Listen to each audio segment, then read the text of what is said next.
isang dekada ka na yata sa Gilas, tama na, at what makes this Gilas team different this time around? Yeah.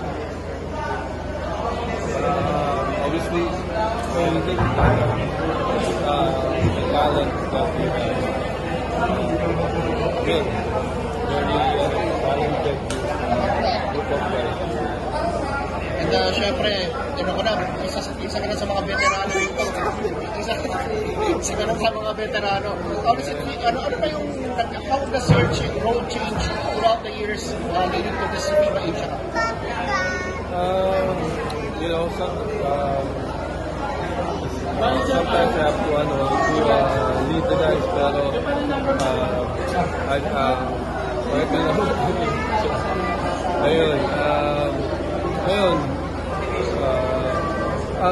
I think fortunate lang ako kasi coach din, and then ayun,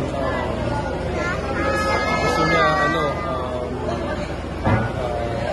ayun, parang sa practice yung sa sistema niya para sa mga ibang guys. So, ayun.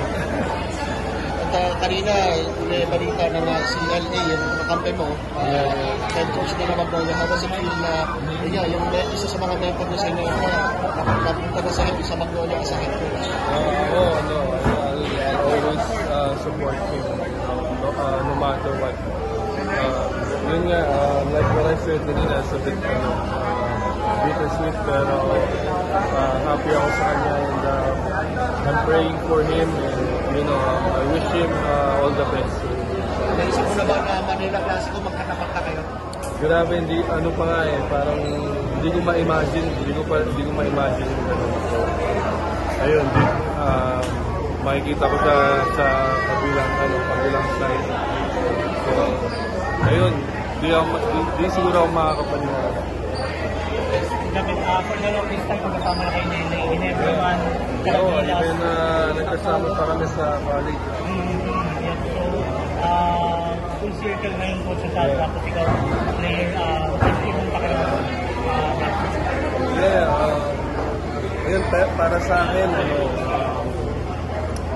parang Ginebra pa rin siya. So, ayun, happy ako para sa kanya.